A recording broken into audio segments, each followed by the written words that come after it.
In 1747, aboard a Royal Navy ship called the HMS Salisbury, a Scottish physician named James Lind divided 12 sick sailors into 6 pairs and fed each pair a different remedy: cider, vinegar, seawater, a paste of garlic and mustard, sulfuric acid diluted in water, and for one pair, 2 oranges and a lemon a day.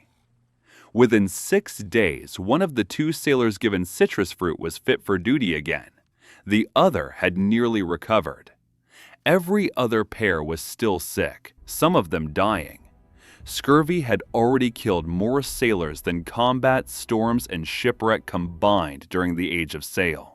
Some historians estimate that scurvy killed roughly 2 million sailors between 1500 and 1800, more than every naval battle of that period put together.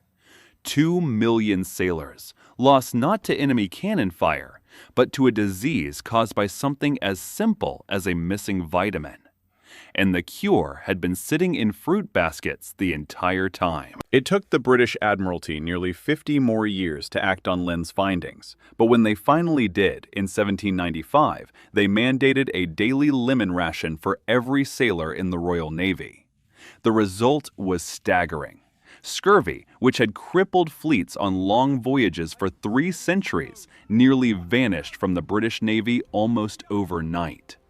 British sailors started drinking so much citrus juice that other nations began mocking them for it, calling them Limeys, a nickname that survives in slang to this day. All because of a small, sour, yellow fruit you can buy for about 50 cents at any grocery store today. So how did the humble lemon go from a tightly rationed military weapon that helped Britain rule the seas to something you toss into your water without a second thought? How did a fruit end up deciding naval wars, shaping the fate of empires, and reshaping the language sailors used to insult each other? That was 1795. But the story of the lemon does not start in England, and it does not start at sea.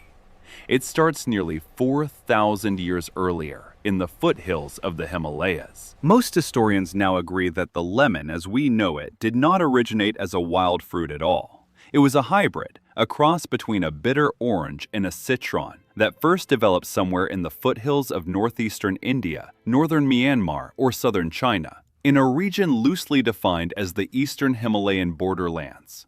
Genetic studies published in the last 2 decades trace the lemon's DNA back to this exact zone, showing it emerged from natural or early cultivated crossbreeding, likely sometime between 2,500 and 4,000 years ago. The people who first encountered these hybrid citrus trees did not know the word genetics. They were doing it anyway.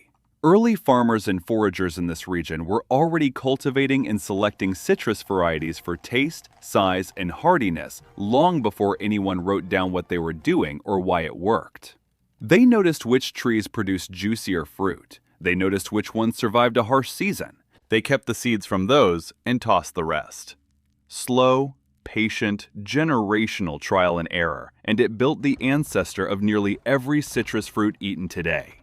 The wild citron, one of the lemon's genetic parents, was actually the first citrus fruit to reach the Mediterranean world, arriving in the region that is now Iran and the Levant sometime around the 4th century BCE.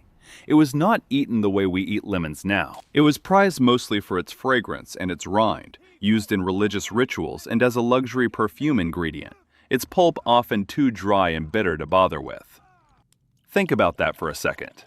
One of the earliest citrus fruits to travel west was valued almost entirely for its smell, not its taste. The lemon itself, the specific hybrid fruit, took much longer to make that same westward journey, and it did not travel alone.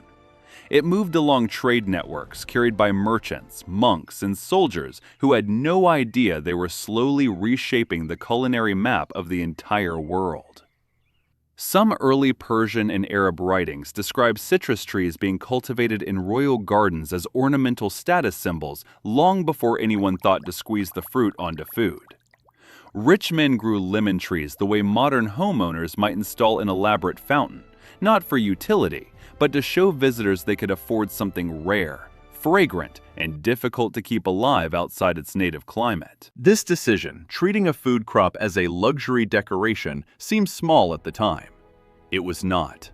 It set the tone for how the entire Western world would misjudge and mishandle the lemon for the next 1,000 years. There is also a founding legend attached to the citron, the lemon's bitter ancestor, worth mentioning here. Ancient Hebrew and later rabbinic texts describe the citron, known as the etrog, as one of the 4 sacred species carried during the harvest festival of Sukkot, a practice with roots stretching back over 2,000 years. Some traditions describe the fruit itself as symbolically representing the human heart, prized specifically for its taste and its fragrance in a ritual sense long before anyone in the Mediterranean world thought to cultivate citrus fruit for ordinary meals.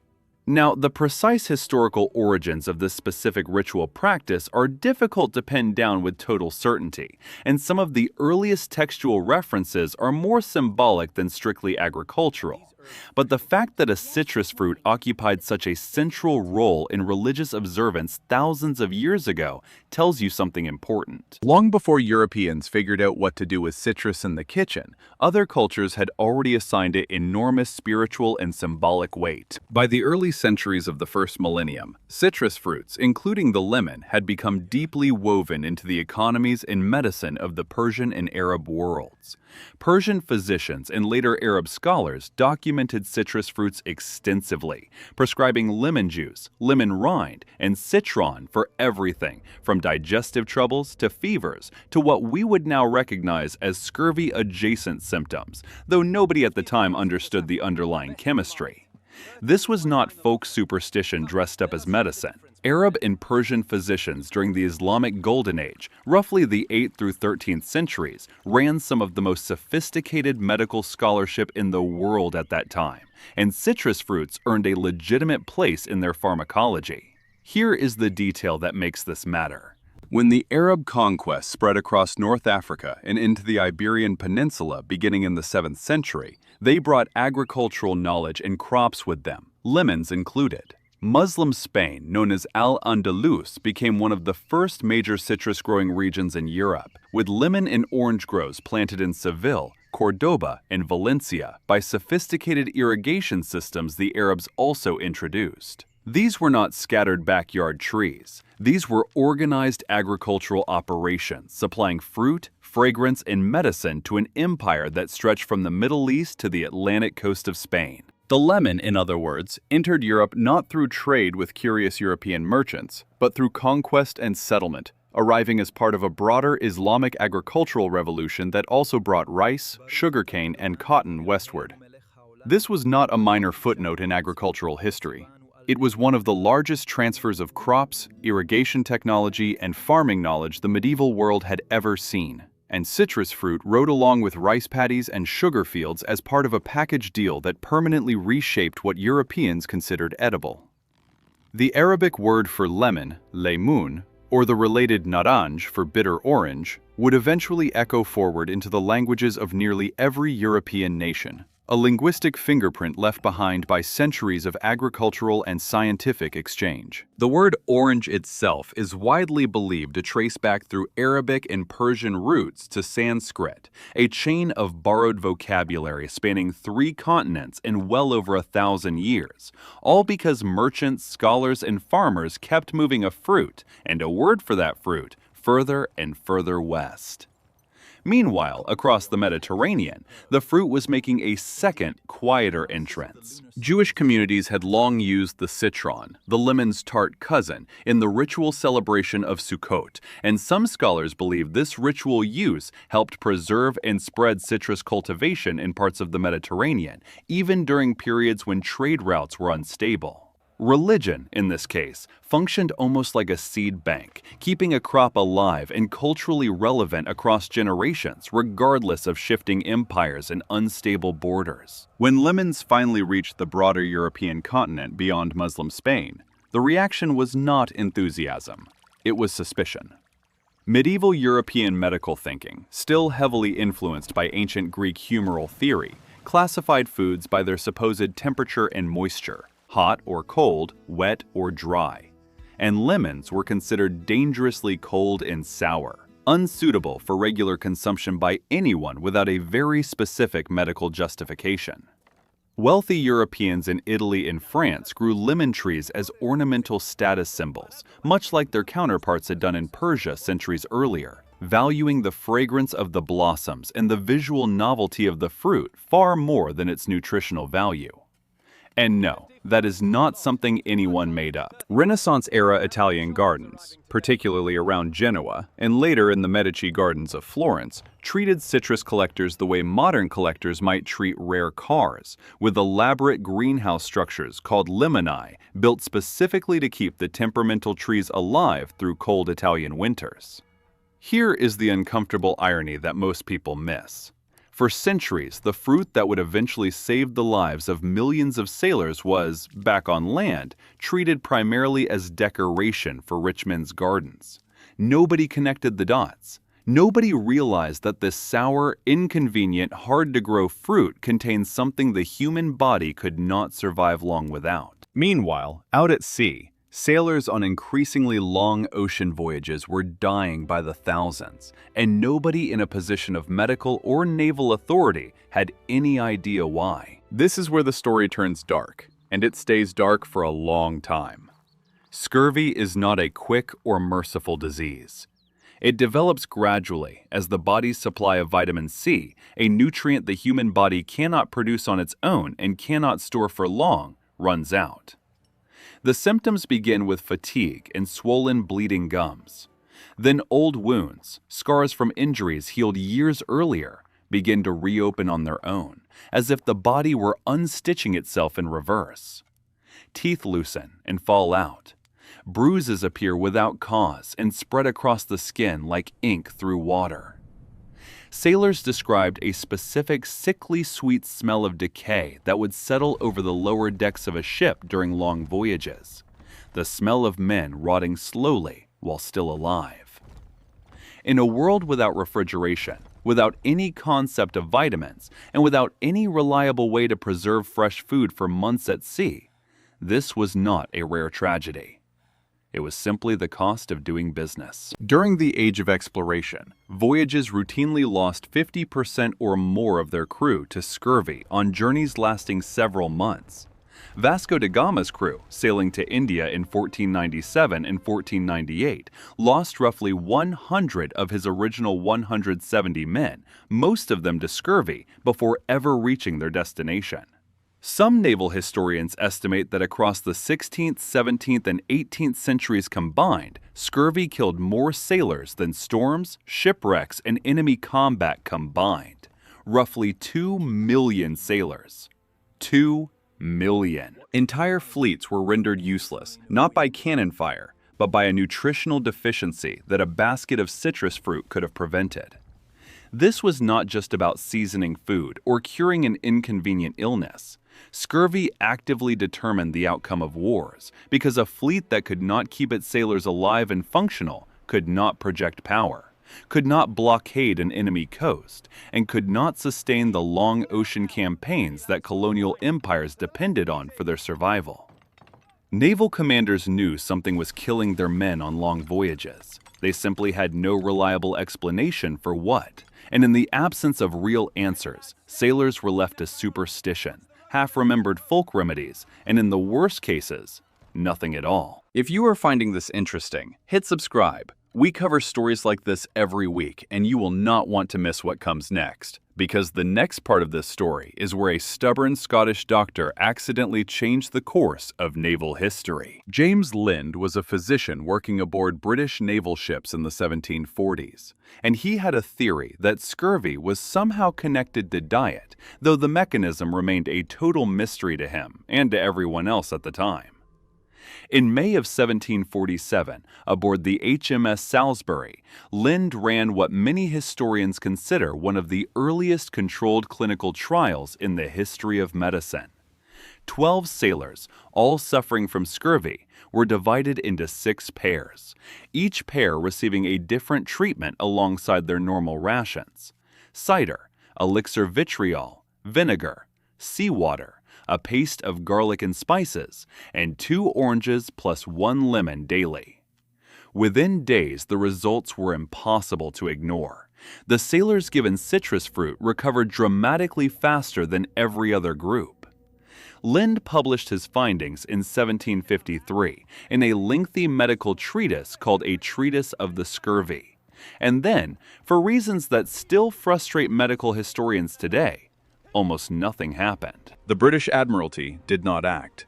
Lind's writing was dense, cautious, and buried its most important conclusion under pages of competing theories he had not fully ruled out. Whether this delay was due to bureaucratic inertia, competing medical theories of the era, or simple institutional stubbornness remains debated among historians, but the result is beyond dispute. It took nearly 50 more years for the British Navy to formally adopt citrus as a mandatory ration. That change finally came in 1795. Driven partly by continued pressure from naval physicians, and partly by simple wartime necessity, as Britain found itself locked in prolonged conflict with revolutionary France and needed every fighting sailor it could keep alive and healthy at sea. The Admiralty mandated a daily ration of lemon juice, often mixed with rum to make it more palatable and easier to preserve, for every sailor in the Royal Navy. Here is the part that should genuinely impress you. The results were almost immediate. Scurvy, a disease that had plagued and crippled British fleets for centuries, essentially disappeared from the Royal Navy within a matter of years. British ships could now stay at sea for far longer stretches than rival fleets without losing their crews to a preventable disease. And that endurance became a quiet but decisive advantage during the Napoleonic Wars, when British naval blockades depended on ships remaining seaworthy and fully crewed for months at a stretch. This was not just a medical victory, it was a strategic one. A functioning, scurvy-free crew could out-blockade, out-patrol, and out-endure fleets from nations that had not adopted the same practice.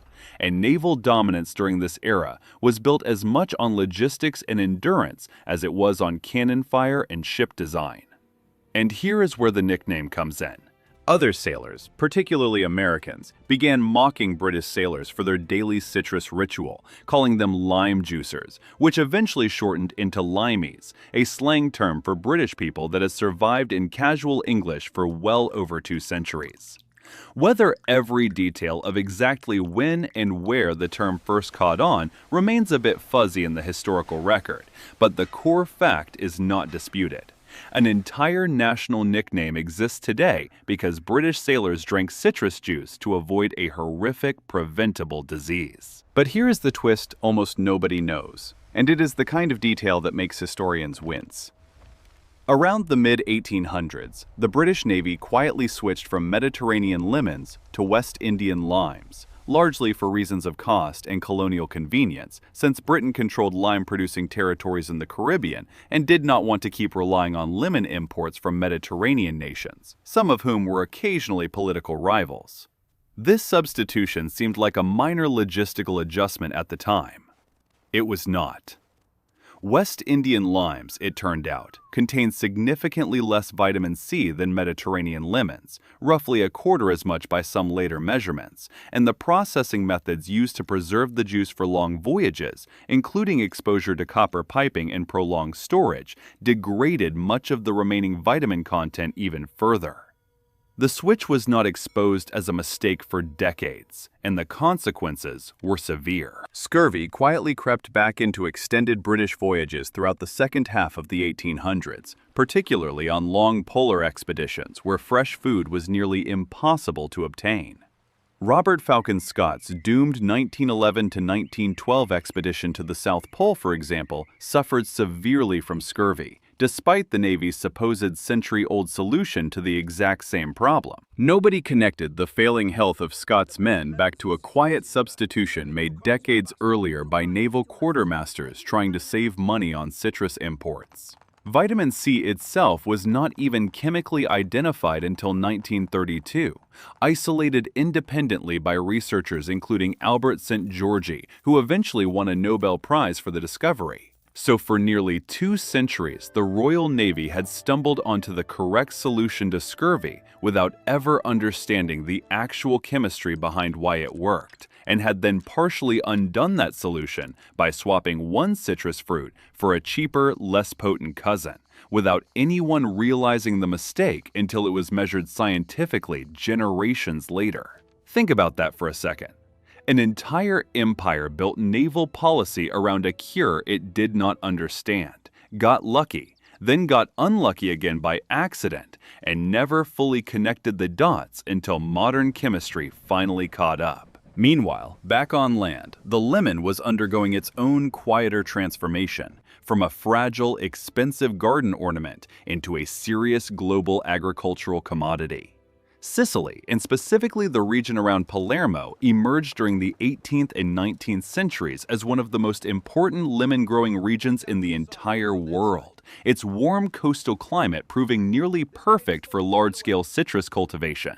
Sicilian lemon groves became so lucrative, supplying much of Europe's citrus and eventually much of the British Navy's lemon juice ration, that they earned the nickname green gold among local landowners, and lemon cultivation in Sicily was, for a time, more profitable per acre than almost any other crop grown on the island.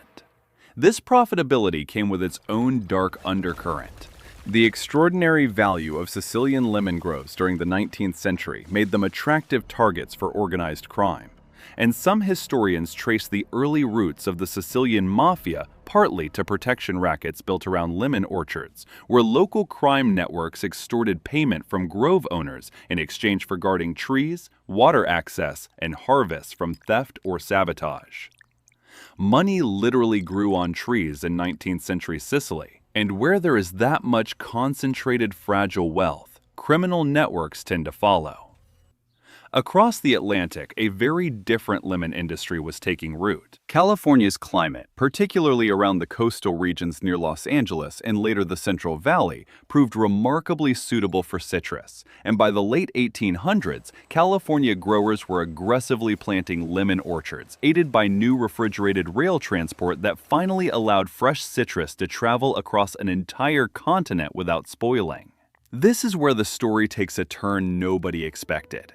California growers eventually organized into a cooperative that became known as Sunkist, founded in 1893, which built one of the most successful agricultural marketing campaigns in American history, essentially convincing an entire nation that lemons and oranges were not just useful, but glamorous, healthy, and essential to modern living. Sunkist did for citrus fruit roughly what modern beverage companies later did for bottled water. Took something once considered a minor commodity and turned it into a cultural symbol of health and vitality through relentless coordinated marketing. Today, the lemon is no longer a luxury, a medical mystery, or a naval strategy. It is a global commodity produced at a scale that would have been unimaginable to the Sicilian growers guarding their orchards from bandits or the British admirals rationing juice by the barrel. Global lemon and lime production now exceeds 20 million metric tons annually, with India, Mexico, China, Argentina, and the countries bordering the Mediterranean, particularly Spain, ranking among the largest producers in the world. The global citrus market, lemons included, is worth tens of billions of dollars annually, and the average person in many Western countries consumes several pounds of lemons or lemon products every single year, without necessarily thinking of them as anything more than a garnish or a cleaning ingredient. But lemons are far more than just food. And this next part tends to catch people off guard. Lemon juice's high acidity and natural antibacterial properties have made it a staple ingredient in household cleaning products, and citric acid extracted from lemons and other citrus fruits is used industrially in everything from soft drinks to pharmaceutical manufacturing to certain types of biodegradable plastics currently in development. During both World War I and World War II, citric acid derived from lemons became strategically important enough that some governments treated citrus supply chains as matters of national economic concern, not unlike the naval rationing policy that had come nearly a century and a half earlier. And here is a detail that surprises almost everyone. Because lemon juice is mildly conductive and slightly corrosive, it has long been used in classroom science experiments to generate small amounts of electricity. An entire generation of students building working lemon batteries without ever learning that the same fruit once helped determine the outcome of naval wars. The same acidic sourness that made 18th century Europeans suspicious of the fruit as food is now harnessed in classrooms to teach basic electrochemistry, an almost poetic full circle for a fruit that began its European life as a decorative curiosity nobody quite trusted. There is one more modern twist worth pausing on. Because lemons rarely spoil in a way that produces an obvious smell, and because their peels resist mold longer than most fruit, lemon and other citrus peels have become a small but genuine research interest for scientists working on biodegradable packaging and natural food preservatives, an early-stage but active area of agricultural science as of the mid-2020s.